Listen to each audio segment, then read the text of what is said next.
15 years ago, and Gisleson stood in front of a chalkboard at the top of a crumbling public school building and taught me how to read and write fiction. The windows of our writing classroom at the New Orleans Center for Creative Arts looked out over the rooftops of the city, a blue sky view that stretched all the way to the canopy of live oaks that arches over Audubon Park. Inside the classroom, Anne, together with many other generous New Orleans writers, took us, a ragtag bunch of teenaged book nerds, through as much of world literature and film as could be crammed into 3 years of 3 whole days. Through Welty and Jennett, Thomas and Lord, Murnau and Marger, we studied our craft with an intensity and focus unsurpassed by any of my classes at Yale or NYU. I'd do it all again now, if they'd let me. But since then, NOCCA has moved to sturdier digs downriver. New Orleans was flooded in the levee failures following Katrina, and Anne and I have gotten far enough away from that classroom to have a drink together. Bourbon rocks for her, rye Manhattan for me. Recently, we sat across a little table together and talked about the storms, deaths, and reading binges we've survived since we last saw each other, and the books we made of them. C. Morgan Baps CMB. I finished reading The Futilitarians last weekend, lying in slatted shutter light while Hurricane Nate staggered away from the mouth of the river. It was an eerie moment of reading, a plunge back through the last decade and a half, a stretch of time that syncs strangely with our last conversation about writing, at NOCCA, and today's. It's been a dark period, one that I've thought of as a kind of post-Katrina catabasis and that you've written about as a journey through a dark wood. This feels too tender to type about, but I am so very sorry for your losses. Article continues after advertisement. Dan Gisleson. Thanks, Morgan. I opened the envelope with the floating world on the afternoon that forecasts for Hurricane Nate were laying a line straight through Orleans Parish. I saw that glorious, stormy cover and thought, oh, no no no. But even though I had a visceral reaction to holding your book while a hurricane was menacing the Gulf, I read the first chapter, standing by the mailbox, riveted. Funny you bring up catabasis, this idea of the journey to the underworld, towards the dead. Both our books begin prominently at night, invoking the dead in these otherworldly water-haunted landscapes. Mine even has an image of Cerberus guarding Hades. I hadn't thought about that until you brought it up.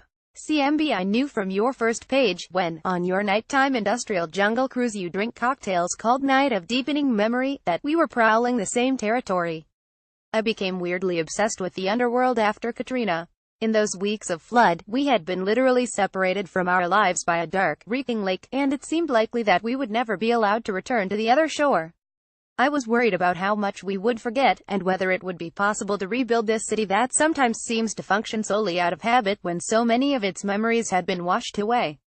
My very rational response to these fears was to read the Egyptian Book of the Dead, and Virgil, and Dante, and books and books and books on mystery cults.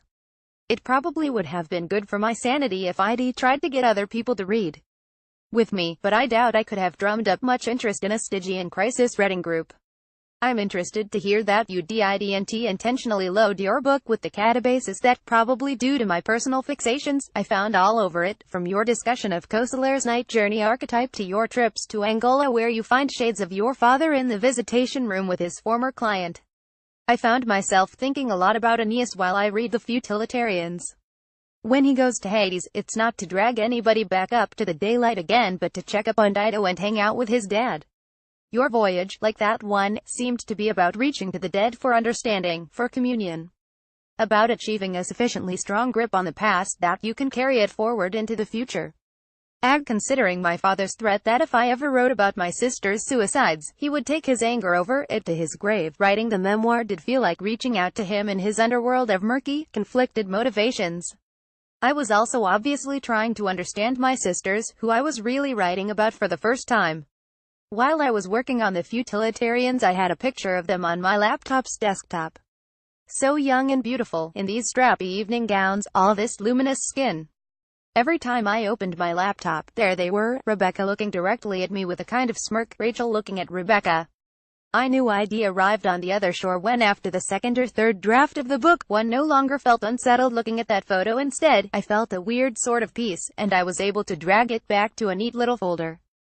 CMB. That movement, from discomfort to peace, is palpable in your book. And, for a memoir as haunted by death as yours is, your launch party at the Saturn Bar was one of the most life-affirming book events that has probably ever taken place. As far as I could tell, all of literary New Orleans was there, and I spent most of the night hemmed in by poets in a continuous circuit of the bar line, alternating between pressing a frosty red stripe to my temple and dabbing my friend's spearmint oil on the insides of my elbows. I'd worked up a real good New Orleans summer bar sweat by the time I made it to the front of the signing line. My mascara was running, your mascara was running, and it felt so good to hug you, to have you sign your book for me after 15 years out of touch. Still, I could feel that whole tragedy had carved out of our lives like a physical cliff behind us. Don't fall, I thought, though maybe that was just all the red stripes. And Tino, my mascara was running, but yes, that launch party was intense. The Futilitarians feels so much like a product of the communal, of growing up in a big family, of New Orleans, of our existential crisis reading group, that it seemed appropriate to have a big, messy, exhilarating event. Also, the Saturn Bar's chief charms are of accumulation, of time, booze, art, ephemera, loss, celebration. When you invest most of your life in one place, in our case New Orleans, you're rewarded by wonderful moments like when I got to sign your book and give you a sweaty hug. So much shared, lived history between us. But that night it was almost too much. On every page of the Floating World I feel the accumulation of the material and metaphysical and emotional weight that comes from knowing a place so well. Did that ever become overwhelming for you? How did you sort it all that out? CMB, I think maybe, if you're from New Orleans, it's always overwhelming most of the time. We're up to our necks, and then sometimes the water rises. I'm amphibious, though, I guess. Other places, the air's too dry to breathe, and my skin cracks in less than 98% humidity. I did do a good little bit of running away, however. I remember a particular moment the summer I was 20, sitting on a barge in the Fontanka Canal in St. Petersburg with this brilliant budding linguist and a crazy Swedish woman I'd met in Russian class, and thinking nobody here knows my mom. I looked down at Katya's combat boots, then inched my hand across the table to steal one of Johanna's Pyotr Previs, the official cigarette of the Russian Navy. While I sat there hacking up a lung, I felt, for the first time, actually free.